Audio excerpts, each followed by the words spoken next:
Looks like America is in trouble. Maybe you felt it too, the unease, the tension, the unraveling of everything that we had once thought was unbreakable. Our country was built on freedom, justice, and the promise of liberty for all. But now, that promise, it's pretty clearly been broken. What's happening right now isn't just political. I'd have to say it's existential at this point. Lady Liberty is dying. She's on life support, and if we don't act, if we continue to stay silent, Donald Trump will be the one to pull the plug. Many of you may have heard about the No Kings protests. It's a movement that was sweeping across the entire country yesterday. Americans were rising up, not just for their freedom, but for the soul of this very republic. While protesters filled the streets in major cities from coast to coast, Donald Trump staged something else in Washington, D.C. Not a celebration of freedom, but a performance of power. Marines and tanks and armored personnel carriers and soldiers marched down the streets of D.C., all in devotion to one man. This wasn't like a 4th of July parade. This was like a Fourth Reich dress rehearsal. This was Trump screaming in the stands, "I am the state," and expecting applause. The message is clear. This is not our America anymore. This is his. This isn't about service to the country anymore. It's about loyalty to his throne. This next part gets a little personal for me. It's what wounds me the most. As a Christian, it breaks my heart to say this, but I have to. Because if the churches of America continue to stay silent or side with him, as we have seen, we're not going to get another chance. Our faith, our real faith, true Christianity, has been hemorrhaging. In 2016, the amount of people in this country that considered themselves Christian were near 66%. Now, depending on the reports you read, it is anywhere from as low as 60% to 54%. It's not a shift in culture. They're not leaving the church because their friends are gay, or because the Democrats are brainwashing them, or because there's fucking chemtrails in the water. They're leaving because the church doesn't look like the Church of Jesus Christ anymore. And let's be honest, a lot of it isn't. Trump claims to be a Christian man. He lifts the Bible like it's a trophy, but I doubt he's ever read it. He poses in front of churches I am certain he's never gonna worship in. He surrounds himself with prosperity preachers and political pastors who sell the gospel for a seat at the table of power. But not true pastors, or even true Christians. His record certainly isn't Christian. Hell, I'd say it's the complete opposite. But let's get a little specific here. He has said several times that he has never asked God for forgiveness because he doesn't think he needs to. How wonderful. He's bragged about adultery. You remember the certain line I can't say on YouTube. And mocks the very idea of humility. He's called for violence against protesters, immigrants, journalists, judges, and politicians who have disagreed with him to even a minor degree. And here's what hits even harder. Trump has restricted entry for immigrants, Christian immigrants fleeing persecution in Syria, Iran, and Iraq, claiming that he's protecting America's religious freedom.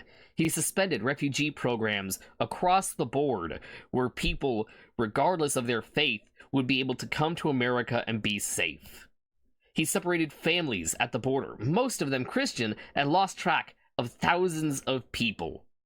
He's raided churches and detained pastors for protecting immigrants. He's pushed for a Muslim ban and called it a Christian victory, despite us worshiping the same God. He's tried to redefine religious freedom into some kind of right to discriminate and right to hate.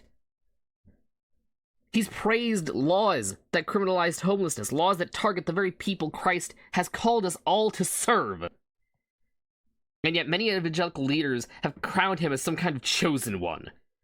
They pretend that his sins are irrelevant. They claim that cruelty is strength. They say that Jesus' teachings on mercy and peace just don't work anymore. They've traded a cross for a crown. They've traded the Sermon on the Mount for lock 'em up. It's heresy to the worst degree. When your gospel needs a gun, it's not a gospel anymore. Trump claims to be against things like Sharia law, but let's be honest, he's trying to impose that in the United States himself. Some fucked up, bent version of Christianity that bends to his will. This distortion has a name. It's Christian nationalism. This isn't Christianity, it's a virus infecting the church. Christian nationalism says America is God's chosen empire. It says the Bible justifies white supremacy. And under Trump, that lie has been weaponized. Armed men enter churches. Lawmakers quote Bible verses while writing bills to persecute the weakest and poorest amongst us. School boards ban books about mercy, empathy, and history because they don't agree with their political views. This is rot to the darkest, darkest extent I have ever seen. And I don't mean just in my lifetime. I mean in history. So, why don't we talk about history at that? While Trump waves the Bible in one hand, he signs authoritarian edicts with the other. He's invoked the Alien Enemies Act to target immigrants that have come to us from across the world. He has revoked birthright citizenship, which is insane and was the basis of our country. But beyond even that, he's cut refugee admissions programs to their lowest levels since we made them, and he signed executive orders to punish sanctuary cities and threatened their elected leaders with prosecution. He's even threatened governors with ICE raids and martial law if they don't agree with him. And recently, the most disturbing thing he has done so far is during the No King's Day protests and protests beforehand in Los Angeles, Trump deployed the military, not to protect the citizens, but to intimidate them into behaving. Citizens chanting for democracy were met with tear gas and rubber bullets. He's criminalized the right to protest. This isn't American democracy. This isn't even conservatism. This is fascism. This is fascism with the American flag wrapped around it. And let's not pretend that these are isolated events either. Trump has proposed several more laws that have done far worse things. He's attempted several times to militarize the police. He's demanded loyalty oaths in the government. You want to know who else did that same shit? Hitler. Here's some more, by the way. He's tried to destroy colleges, and he has tried several times to completely destroy media that opposes him. You want to know who else did that? Stalin. And let's not forget who Trump admires, of course. Putin, who poisons his political enemies. Kim Jong-un, who runs labor camps. Orban, who dismantled Hungary's democracy. Trump praises them. Not reluctantly at all either. It's fucking gleeful and out in the open. I mean, it's strong. And what we're seeing isn't new. It's like old Rome all over again. Early Christians and Jews once had to make a choice. Caesar or Christ. Today we're being asked again. Do you worship power or truth? Do you bow to the state or stand for justice? Because here's the truth that Trump doesn't understand. Jesus wasn't crucified because he was tough. He was crucified because he was righteous. He stood up for the poor and the meek, the foreigner and the broken. He did everything to help everyone he could. This issue isn't about left versus right.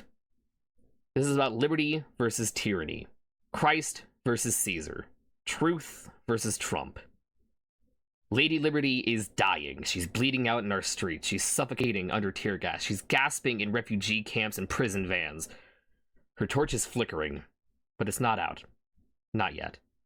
If we stay silent, if we stay numb, if we continue to attempt to pretend that things are normal, Trump will pull the plug. So we have to speak. We have to resist. We have to remember who we are and what America is as a nation. No more kings. No more idols. No more lies.